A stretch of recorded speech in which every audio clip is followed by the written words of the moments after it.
तो इससे पूर्व का जो क्लास था उसमें मैंने बताया था दोस्तों, अनुच्छेद 143 के तहत जो सुप्रीम कोर्ट का क्या था, सलाहकारी क्षेत्राधिकार, सलाहकारी क्षेत्राधिकार, जिसमें मैंने बताया था कि अनुच्छेद 143 के तहत राष्ट्रपति जो है क्या करता है, सुप्रीम कोर्ट से किसी भी जो इम्पोर्टेंट विधिक मामलों में क्या कर सकता है, वो सुप्रीम कोर्ट से सलाह ले सकता है।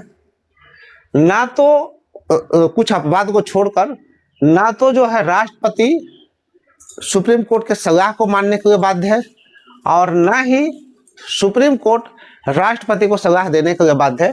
ये मैंने डिस्कस किया था, उसमें अपवाद के रूप में बताए थे कि जो संविधान लागू होने से पहले जो संधि या समझौते हुआ है, उस मुद्दे पर अगर विवाद हो तो सुप्रीम कोर्ट जो है सलाह देने के लिए क्या है, बाध्य है। अदरवाइज जो है सुप्रीम कोर्ट भी सलाह देने के लिए बाध्य नहीं है। ये मैंने डिस्कस किया था अनुच्छेद 143 के तहत।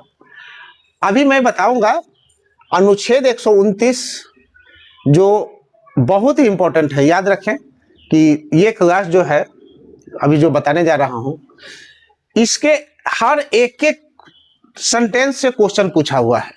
मीन्स जो एग्जाम में पूछता है यही 2-3, 143, 129, उसके बाद न्यायिक समीक्षा की शक्ति, ये 3-4-5 जगह से हमेशा क्वेश्चन देखेगा कि पूछता है। तो जो भी देखें और जो भी पढ़ें बहुत गौर से देखें और समझें इसको। देखें कि अनुच्छेद 129 क्या कहता है। अनुच्छेद 129 कहता है कि सुप्रीम कोर्ट को हाईकोर्ट को अनुच्छेद 215 के तहत अभिलेखीय न्यायालय का दर्जा प्राप्त है। अब देखिए इसका मीनिंग क्या हुआ। साफ साफ कह रहा है कि एक अनुच्छेद 129 के तहत सुप्रीम कोर्ट को, अनुच्छेद जो है 215 के तहत हाईकोर्ट को क्या प्राप्त है, अभिलेखीय न्यायालय का दर्जा प्राप्त है। साफ साफ इसका मीनिंग ये हुआ कि सुप्रीम कोर्ट और हाई कोर्ट के सुनवाई को, उसके कार्रवाई को रिकॉर्ड के रूप में रखा, लिखित रूप में रखा या संजोगा जा सकता है, ताकि जो नीचे का हो, नीचे का जो अधीनस्थ न्यायालय हो, वहां उसको जो है साक्ष्य के रूप में रखा जा सके, उसको विधि के रूप में रखा जा सके, इस तरह से कि और उदाहरण दिया जा सके कि सुप्रीम कोर्ट में, हाई कोर्ट में इस जजमेंट में जो है ये चीजें सुनाया गया था, तो ये सही है, उसी के अनुसार इसमें भी ये चीजें होगा। तो वही चीजें है। मीन्स इसको जो है क्या रिकॉर्ड के रूप में, साक्ष्य के रूप में जो है लिखित रूप में रखा जा सकता है। वही कहता है कि न्यायालय के निर्णय या कार्रवाई को लिखित रूप में संजोग कर क्या किया जाता है, रखा जाता है, और उसको अधीनस्थ न्यायालयों में साक्ष्यों के रूप में क्या किया जाता है, प्रस्तुत किया जाता है। देखिए वही बात बताए। मीन्स जो सुप्रीम कोर्ट या हाई कोर्ट जो जजमेंट दे दिया, उसको लिखित रूप में संजो कर रखना है, और क्या करना है, उसको साक्ष्य के रूप में अधीनस्थ न्यायालय में भी प्रस्तुत करना है कि देखिए सुप्रीम कोर्ट में जो है ये जजमेंट ऐसे दिया था, ये था, और हाई कोर्ट में ये जजमेंट दिया गया था, तो उसके अनुसार यही होगा। तो ये देखिए, जैसे जैसे देखिए बहुत सारे बिंदु पर जो है हम इसकी चर्चा आगे करेंगे कि किस तरह से जो है रिकॉर्ड्स के रूप में रखा गया था, इनकी सत्यता पर। अब देखिए जो ये रिकॉर्ड के रूप में रखा गया है निर्णय या कार्रवाई का, उसकी सत्यता पर प्रश्न चिन्ह नहीं लगाई जा सकती है, और ना ही किसी कोर्ट में चुनौती दी जा सकती है। कोई कोर्ट ये नहीं कह सकता कि सुप्रीम कोर्ट का वो जो जजमेंट दिया गया था वो गलत था, ये ऐसा नहीं किया जा सकता है। और क्या किया जा सकता है, अधीनस्थ न्यायालय में मार्गदर्शन का ये कार्य करता है। अभी बताएं कि इसको जो है क्या कर सकते हैं, इसको जो है आप लिखित रूप में संजो कर रख सकते हैं, और जो हाई कोर्ट से नीचे का सारे जो है कोर्ट हुआ, वहां ये जो है जजमेंट मार्गदर्शन का काम करेगा, मार्गदर्शन करेगा।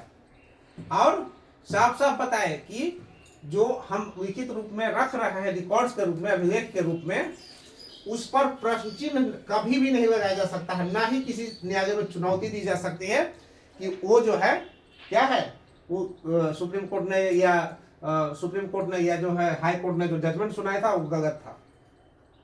ऐसे में कंटेम्प्ट ऑफ कोर्ट हो जाएगा। क्या होगा? जब अवमानना का केस कर सकती है सुप्रीम कोर्ट या हाई कोर्ट। अगर कोई कोर्ट ये कहता है कि सुप्रीम कोर्ट के द्वारा दिया गया जजमेंट जो है गलत था, उस कंडीशन में क्या होगा? कंटेम्प्ट ऑफ कोर्ट होगा। क्या होगा?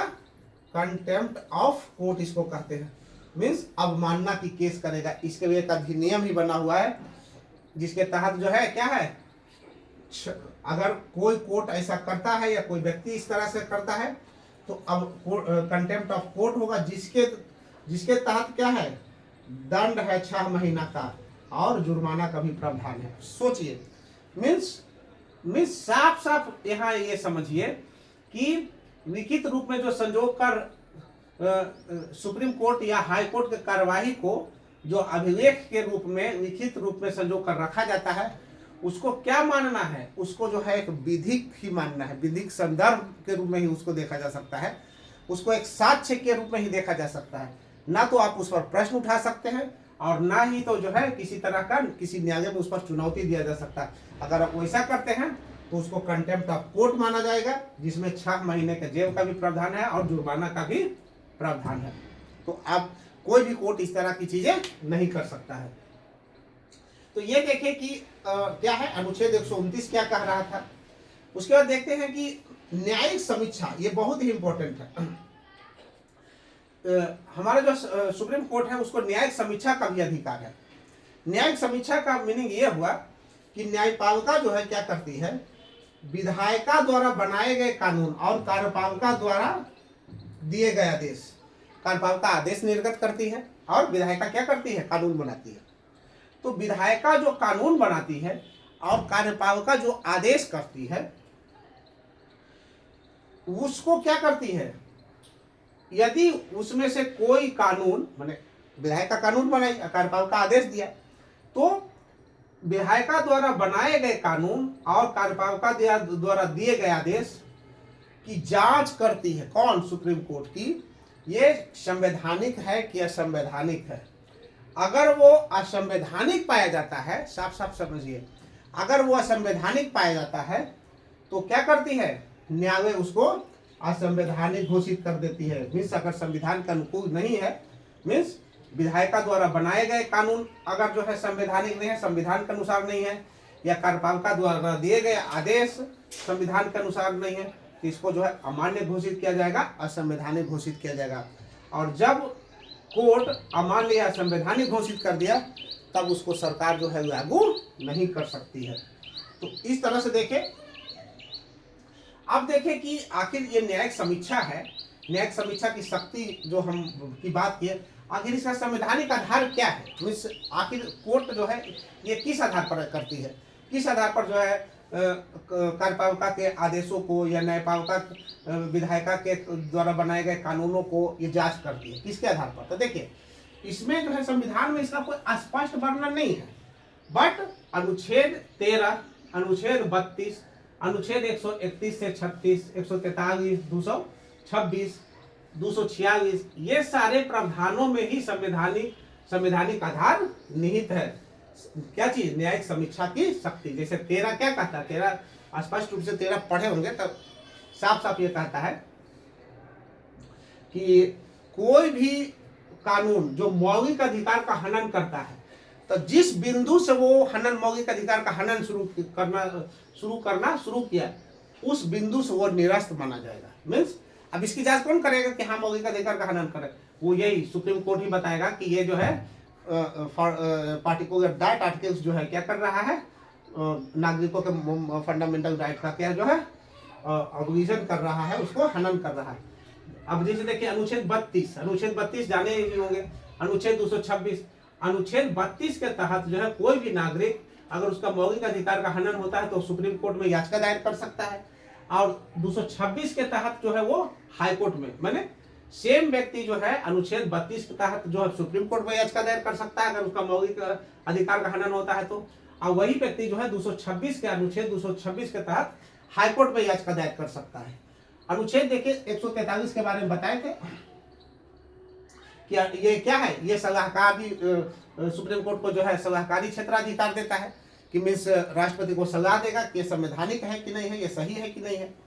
उसके बाद देखिए अनुच्छेद 137 जो है ये खुद भी ही कहता है कि यदि न्यायालय भी जो है न्यायालय के आदेशों की क्या होगा, उसके निर्णयों की वो अपनी खुद समीक्षा करेगी। मीन्स न्यायालय भी जो आदेश दे देता है या को जो निर्णय सुना देता है उसका भी वो क्या कर सकता है, फिर से पुनर्वलोकन कर सकता है, फिर से उसका जो है समीक्षा कर सकता है। तो इस तरह से देखिए कि ये सारे जो है आर्टिकल्स है वो उसमें जो है क्या है, उसमें जो है छिपा हुआ है न्यायिक समीक्षा की शक्ति। अब देखिए न्यायिक समीक्षा के तहत ही जो है बताए थे। अब देखिए न्यायिक समीक्षा का उपयोग कहाँ कहाँ हुआ है, ये मेन बहुत इंपॉर्टेंट चीजें हैं। जैसे आखिर कौन सा संशोधन है या कौन सा संशोधन है जिसके द्वारा जो है या जिसको जो है असंवैधानिक घोषित किया भी गया है कि नहीं, माने ये क्या, माने इस तरह की कार्रवाई जो है सर्वोच्च न्यायालय द्वारा की गई है। माने किसी कहने का साफ साफ मीनिंग समझिए कि किसी संविधान संशोधन को क्या असंवैधानिक घोषित किया गया है। तो देखिएगा साफ साफ जो है 99वां संविधान संशोधन बताए थे कि 99वां संविधान संशोधन जो है NJAC 2015 से संबंधित है, means national judicial appointment committee. बताए थे कि सुप्रीम कोर्ट और हाई कोर्ट में जो है सुप्रीम कोर्ट में और हाई कोर्ट में न्यायालयों की नियुक्ति से संबंधित है। बताए थे कि न्यायालय में नियुक्ति जो किसके तहत होता है, न्यायालय में नियुक्ति जो है उसका जो क्या वो सिस्टम है उसके जगह जो है 99वें संविधान संशोधन के तहत जो है NJAC लाया गया था। NJAC में था कि अब जो है कोर्ट में न्यायाधीशों की नियुक्ति किसके तहत होगी, इसी कमेटी के तहत होगी, नेशनल जुडिशियल अपॉइंटमेंट कमेटी के तहत। और पहले जो है इससे पहले जो होता था वो इसके तहत होता था, क्या कहते हैं ये वो याद नहीं आ रहा, फिर याद आएगा तो हम उसको बता देते हैं। तो 99वें संविधान संशोधन के तहत जो है NJAC को लाया गया था 2015 में। इसमें क्या किया गया था कि एक विधि पदाधिकारी को रखा गया था। क्या रखा गया था, विधि मंत्री को। क्या रखा गया, विधि मंत्री को। तो अब विधि मंत्री को रखा गया। अब विधि मंत्री जो है विधि मंत्री कोर्ट में इसको अपॉइंटमेंट में, न्यायाधीशों के अपॉइंटमेंट में इंपॉर्टेंट रोल निभा रहा था। तो देखिए अब साफ साफ यहाँ था कि प्रधानमंत्री से प्रभावित कौन होगा, विधि मंत्री होगा। और विधि मंत्री पूरी तरह से जो है सुप्रीम कोर्ट के या हाई कोर्ट के न्यायाधीशों की नियुक्ति को प्रभावित कर देगा। तो उस कंडीशन में मीन्स यहाँ जो है ट्रांसपेरेंसी नहीं हो सकता है, बल्कि जो न्यायाधीश की नियुक्ति होगी वह प्रधानमंत्री और विधि मंत्री से प्रभावित होंगे। ऐसे कंडीशन में न्यायपालिका की स्वतंत्रता जो संविधान का क्या है, फंडामेंटल स्ट्रक्चर है, उसका जो है क्या हो रहा है, वो प्रभावित हो रहा है कि न्यायपालिका स्वतंत्र नहीं रह पाएगी। इसी के आधार पर जो है ये सुप्रीम कोर्ट का जो जजमेंट आया उसमें साफ साफ कहा गया कि ये जो 99वां संविधान संशोधन है किसकी नियुक्ति से संबंधित, नेशनल जुडिशियल अपॉइंटमेंट कमेटी की नियुक्ति से संबंधित है। ये पूरी तरह से क्या है, ये पूरी तरह से जो है असंगत है, अमान्य है, असंवैधानिक है। और इसके आधार पर जो है 99वां संविधान संशोधन को NJAC को क्या कर दिया गया, रद्द किया गया, ये लागू नहीं हो पाया। इसी तरह से हम देखते हैं कि केशवानंद भारती बनाम केरल राज्य। केशवानंद भारती, ये बहुत ही इंपॉर्टेंट जजमेंट था। केशवानंद भारती बनाम केरल राज्य में यह स्पष्ट किया गया कि मूल ढांचे का सिद्धांत इसमें है। मूल ढांचे को जो है आप किसी भी हालत में, किसी भी कंडीशन में संशोधन नहीं कर सकते हैं। इसमें बताया गया कि संविधान के किसी भी भाग को आप संशोधन कर सकते हैं, किसी को भी जोड़ सकते हैं, किसी को भी घटा सकते हैं। ध्यान इस बात का रखना है कि उसका फंडामेंटल स्ट्रक्चर जो है चेंज ना हो पाए। किसका, संविधान का। यही कहता है केशवानंद भारती बनाम केरल राज्य। ये कहता है कि संविधान का फंडामेंटल स्ट्रक्चर चेंज नहीं होना चाहिए, बाकी आप कुछ भी इसमें से चेंज कर दीजिए, कोई फर्क नहीं पड़ता है।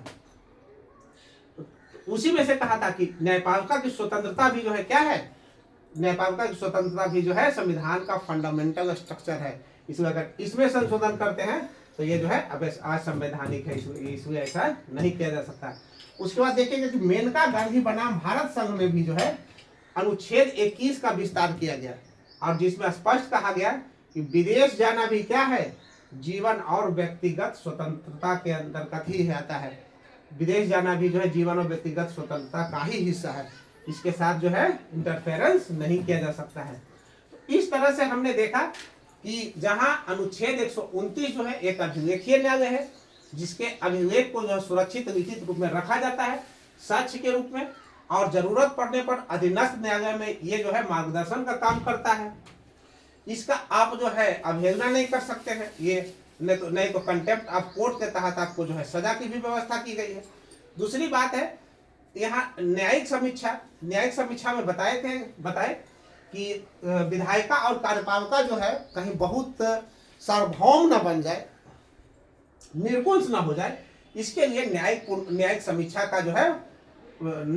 का जो है ये रखा गया है, ताकि विधायिका के द्वारा बनाए गए कानून और कार्यपालिका के द्वारा जारी किए गए आदेशों की जांच जो है कौन करे, न्यायपालिका करे, और जांच करके ये बताए कि ये संविधान के एगेंस्ट है या अकॉर्डिंग टू है। अगर संविधान के एगेंस्ट है तो इसको असंवैधानिक घोषित कर दिया जाएगा। और ये बताए कि ये न्यायिक समीक्षा की शक्ति का जो है उद्देश्य क्या है। इसका उद्देश्य है कि संविधान की सर्वोच्चता बनी रहे। मीन्स हमारे यहाँ जो है, जैसे अमेरिका में देखिएगा, अमेरिका में क्या है, अमेरिका में जो है न्यायपालिका जो है सर्वोपरि है। क्या है, न्यायपालिका सर्वोपरि है। ब्रिटिश में देखिएगा कि संसद सर्वोपरि है। क्या सर्वोपरि है, संसद। अमेरिका में जहां न्यायपालिका सर्वोपरि है, ब्रिटिश में जहां जो है संसद सर्वोपरि है, भारत में ना तो न्यायपालिका सर्वोपरि है ना ही संसद सर्वोपरि है। यहाँ सर्वोपरि क्या है, यहाँ सर्वोपरि संविधान है। मीन्स यहाँ सर्वोच्च संविधान है। चाहे संसद हो चाहे न्यायपालिका हो, सारे को जो है संविधान के अनुकूल ही चलना है। मीन्स संविधान से बाहर कोई भी नहीं है। इसलिए संसद को और कार्यपालिका को क्या करने के लिए, कंट्रोल करने के लिए क्या किया गया है, न्यायिक समीक्षा की व्यवस्था की गई है कि ज्यादा आप उड़े नहीं। अगर आप जो है संविधान के विरुद्ध कुछ भी कानून बनाते हैं या आदेश निकालते हैं तो उसको असंवैधानिक घोषित करके सुप्रीम कोर्ट क्या कर देगा, उसको जो है असंवैधानिक घोषित करके लागू करने से रुकवा देगा। इस तरह से हमने देखा।